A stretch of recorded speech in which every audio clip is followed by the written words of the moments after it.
Back to Durham Region now, and the breaking news that DNA from a missing teen who disappeared 10 years ago has been found in a home on McMillan Drive. Her name is Candace Fitzpatrick. Let's go to CTV's Tamara Cherry right now. Tamara was in the news conference and just came out to speak with us.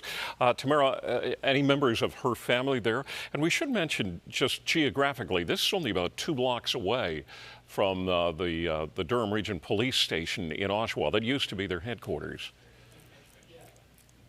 Right, and just a couple blocks away from the Oshawa courthouse where Adam Strong has been making his court appearances since late last year. Now, I'm just going to start out by, we're just going to pan off me. I want to show you some pictures of Candace Fitzpatrick, who you just mentioned.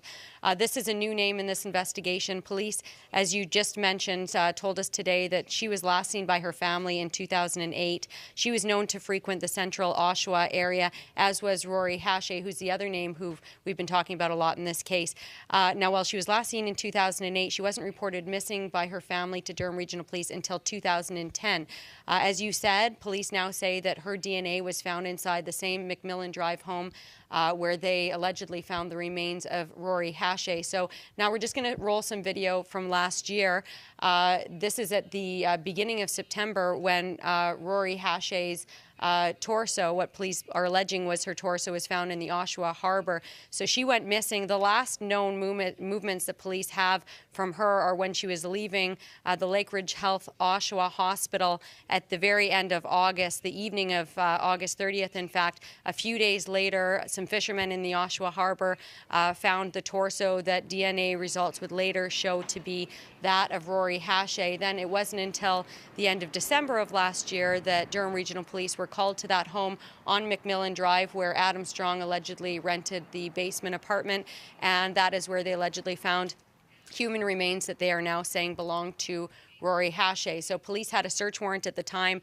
They spent almost a month searching that property. They dug up part of the backyard. However, they say that they were only able to get to a certain depth given that it was the winter. The ground obviously was still quite frozen. So now that they've retrieve some of the items from that initial search warrant, and DNA match has come back from something that they found in that basement suite, showing that it likely belongs to Candace Fitzpatrick, though this at that point is not confirmed. Police are now back at the house with a new search warrant. They say now their search is going to focus more on the backyard. As I mentioned, they've already dug up part of the backyard, but they're now planning on digging even deeper into the backyard, into that ground that would have been more frozen back in January when they were first there. So there's a lot of unknowns in this investigation, obviously. They say at this point they haven't 100% confirmed that the DNA found in the basement was that, or rather on the property, was that of Candace Fitzpatrick, though they seem quite certain that it was. At this point, they don't even know for certain whether Candace Fitzpatrick is dead or alive. And of course, Adam Strong, who is the main suspect at the core of this investigation, is not actually facing any murder charges.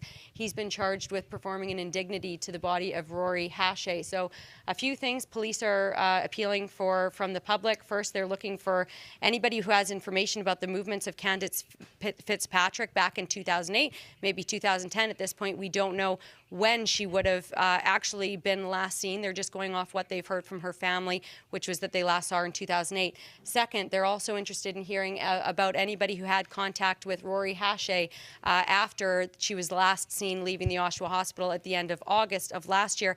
And finally, of course, they're, as always, interested in anyone who has information about Adam Strong, about what his movements have been, what his interactions have been. In particular, they're interested in the movements of a boat of his that they say they've spoken with some people that helped him tow this boat to various bodies of water in recent years. They're interested in basically anything about Adam Strong's lifestyle, who he was interacting with, where he was going, what his activities were.